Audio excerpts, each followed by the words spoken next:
but beliefs that come purely from repetition. Those emissions out of your exhaust are killing the planet because they're causing global warming. No, they're not. No, they're not. I'm not saying they're a good thing. Don't want to breathe them in, although it's been massively overplayed. But do they cause global warming? No. But it's the norm, belief that it does. Why? Repetition. And then this is to keep us in this state of believing the unbelievable. We go into this state.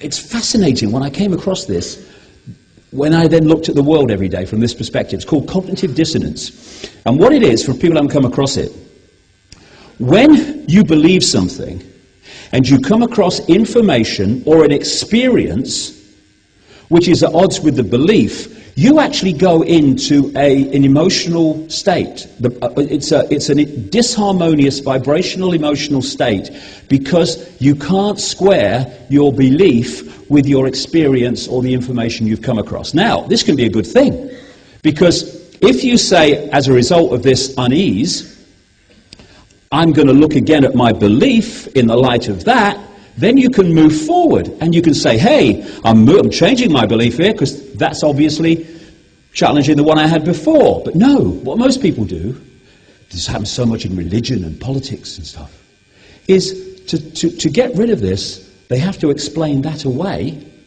while still retaining this. Like, we're going to war because we want peace. That's how you do it. Cognitive dissonance. Lying to yourself. Making unbelievable lies to yourself to preserve your belief. That's how it continues. If we were honest with ourselves, beliefs would evolve in the light of new information. Another way of putting this was George Orwell's doublethink in his book 1984. Doublethink means the power of holding two contradictory beliefs in one's mind simultaneously and accepting both of them. That's another more extended version of cognitive dissonance, where you can so convince yourself that two opposites are true that you don't actually even have to go into the unease. And of course, these are great cognitive dissonance lines. War is peace, freedom is slavery, ignorance is strength. And vast numbers of people on this planet believe those things. By taking our freedoms away, we protect our liberties. That's another good one. But when you start to connect the dots, the bewildered map and maze starts to become clearer. Just press that back. Doctors destroy health. Why? Because doctors are not there. Some individuals may be, but the profession as a whole, the industry, is not there primarily to heal people. It's there to serve the diktats and the agenda of the transnational pharmaceutical cartel and those families that control it. Because cartels are not capitalism, they're cartels. They work as one unit. And you don't want a healthy population, therefore one that can think straight and sharply, if you want to control them. You don't want that at all. It's about wealth, not health, the medical industry. It's about serving big pharma, the pharmaceutical cartel. Lawyers destroy justice. Of course they do. Laws are not there to protect the people overwhelmingly. They're there to impose the will of the system upon the people and keep them in line.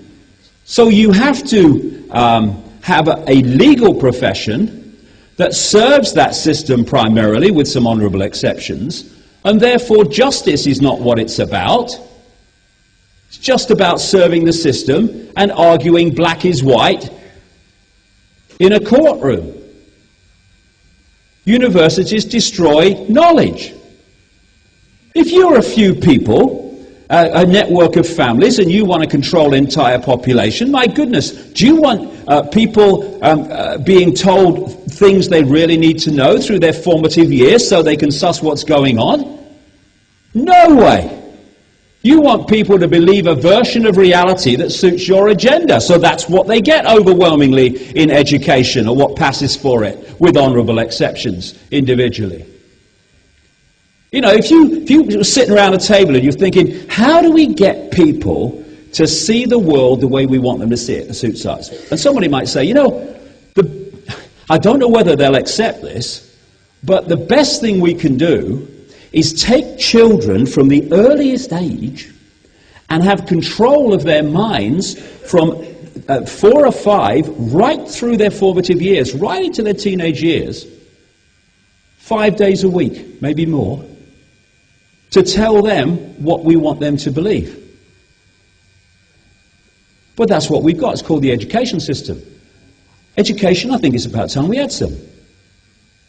Instead, we are given the systems version of reality, filled with all this fake history, fake political science, fake versions of scientific reality. And more, it's in places like America, it's dumb 'em down, dumb 'em down. As one great American comedian said, all you need now is virtually a bloody pencil. You got a pencil? Okay, get in there, it's physics. They don't want educated, sharp people, that's the point. And it happens all over the world. We're educating them. No, you're indoctrinating them. And now we've got young people in the formative years when they should be happy and relaxed and enjoying life. Am I going to pass my exams? Will I get an A? Will I get an A star? Will I get a B? Oh my God, my whole future depends on it. Oh my God. Will I be indoctrinated enough to pass?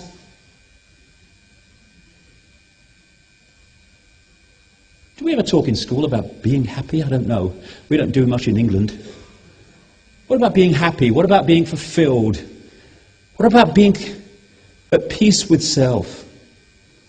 What about questioning and coming to your own conclusions? Does that ever come? No, got to follow the curriculum. Or if you don't follow the curriculum, you don't pass the exams, and oh, your life's over.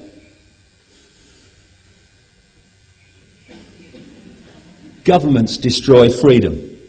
This is a big, big thing for people to understand who are new to any of this. Governments are not there to serve the people. I know it's obvious to people here, but sometimes you have to make it clear. Governments are there to impose the will of the agenda of these families onto the people. And the people that do it are usually men in dark suits, overwhelmingly. Men in dark suits. It's funny, every time someone comes on in authority, they're in a dark suit. I love it. And they come from certain bloodlines. This is George Bush's, apparently.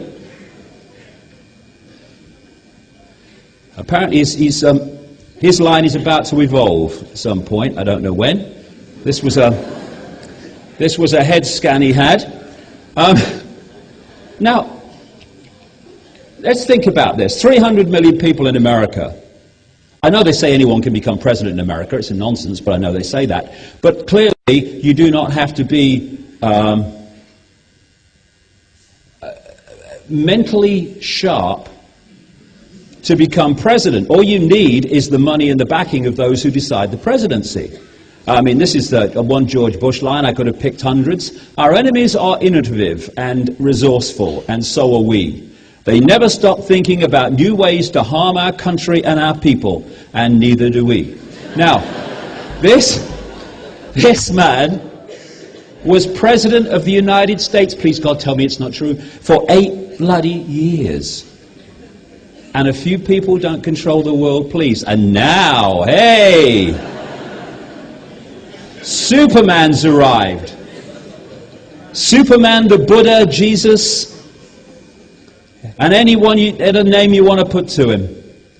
Mr. Fake Obama, who has scammed the American collective psyche on a scale that beggars belief, though many, many people are starting to see the truth of that as we see him in action. But despite Mr. Change Obama, and I'll get into him big time in the second half, we have still this agenda moving on by the day to imprison humanity and to destroy free speech and all that stuff. Nothing changes, even though you have on the surface such an apparently vast change from Bush to Obama. The same agenda continues despite that, because it's all image, and really it's all a scam, and it's all a sleight of hand. Major media destroy information. Of course they do. If you had real journalists investigating what's really going on in the world and telling the people, this whole agenda, this whole global conspiracy will be over in a week.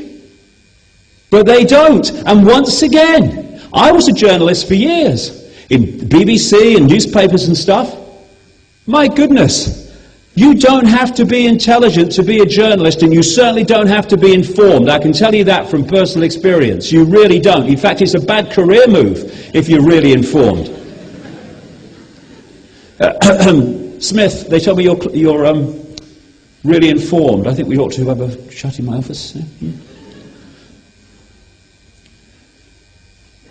Thanks, nation builders. We couldn't control the people without you. And I say this to journalists who think investigative journalism is reading the morning newspapers and watching the newsroom television. You have children and grandchildren, and they're going to have to live in the world that you're helping to create by not doing the job that you claim to do on your tax form, i.e. being a journalist. Religions destroy spirituality, of course, again, because they are there to keep people from truly understanding the true magnitude and infinite nature of who we are behind all the fronts of bodies and minds and all the rest of it. That's what they're there to do. And what are religions? Rules and regulations. If you believe that, you're not a Catholic. If you believe that, you're not a Jew. If you believe that, you're not a Muslim. Rules and regulations, the common denominator. And what are they? Walls of limitation. The world is crazy, he thinks it's sane. My God.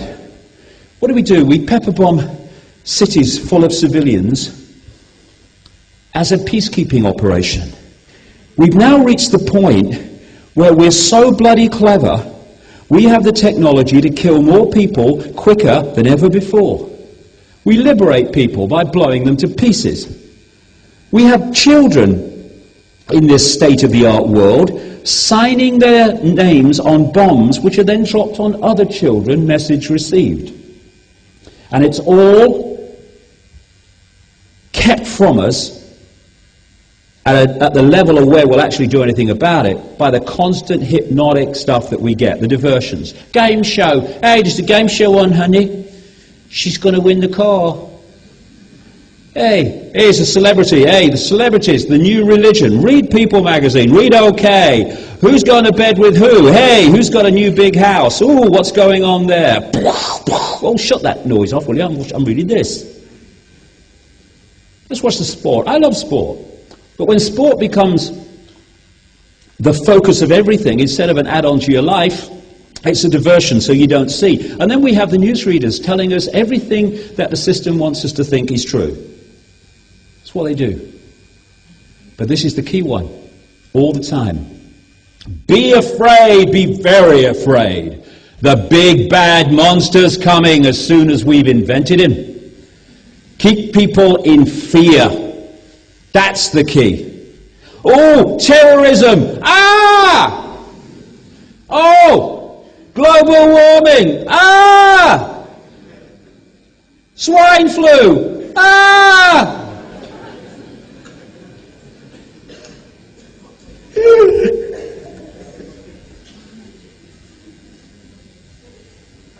Why they do that will become very clear at a very deep level in a second, or in the second half rather. And it's all about, this will be very key when I get to what I've just said in the second half, that point. It's about keeping us in a state of survival. Fearing, not surviving. Not just physically fearing, but not surviving, but not meeting the rent. Not surviving in our job. Not surviving, not surviving. And we've reached a point, a real big fork in the road, where we have big choices to make. And not next week, now, over which way we're going to go. Because if things go on as they are, then we will live in a global fascist dictatorship within a decade, and I'm probably being optimistic. However, if we go in another direction, we can bring it tumbling down. We can either go there, or we can go there. And what we do in the next 2 or 3 years is going to fundamentally decide which way we go. That's what they want. They want us so robotic. We think people can be robotic today. Well, treble it, quadruple it, multiply it by 1,000. That's what they want. In effect, barcoded people, nothing more than clones. If we're going to be free, truly free, not what we call freedom now, it's not freedom, it's just a little bit less enslavement. It's like happiness. Most people are not really happy in the true infinite nature of happiness. That we equate happiness with being less unhappy than we were yesterday. It feels better, so we must be happy now. And it's the same with freedom. Oh, because we can do this and they in that country can't do that, we must be free and they must not be free. But if you get to the true nature of freedom, none of us are free, unless we choose to take it. And one of these choices is obey authority and lose our freedom to even to express ourselves, to succumb to fear. Oh, authority, oh, man in uniform, oh. Or we can know thyself. We can know that we are not that which we see in the mirror. We can see that we are all that is, has been, and ever will be, having an experience in this reality, and we've got caught into believing that we are the vehicle of experience, i.e. this, and not what is having the experience. We can choose not to be in fear of these silly people in uniform. And by the way, people in uniform think they have power. No, they don't. No. The uniform has power. They'd have no power. Okay, you're a policeman. Okay, take your uniform off. Okay, where's your power? Your power's in the wardrobe, mate, not you. You're just a vehicle to animate the uniform, which is the uniform is the asset of the state. You're just there for as long as you are allowed to animate the uniform. And then you retire or they sack you and someone else animates the uniform. And they've got no power either. And people in uniform also have children and grandchildren who will have to live in this dictatorship, global dictatorship that they are enforcing. Comply, compliance. That's what we must do. We must comply. We must be slaves. Or we can have no compliance. We can have what I call the no-comply dance, where we cease to cooperate with our own enslavement. Comply! Nope. Nope. Do this! No. Nope. Chill out, man. Nope. Number of people controlling this reality in full knowledge, handful, compared with the global population. I see a way out of this.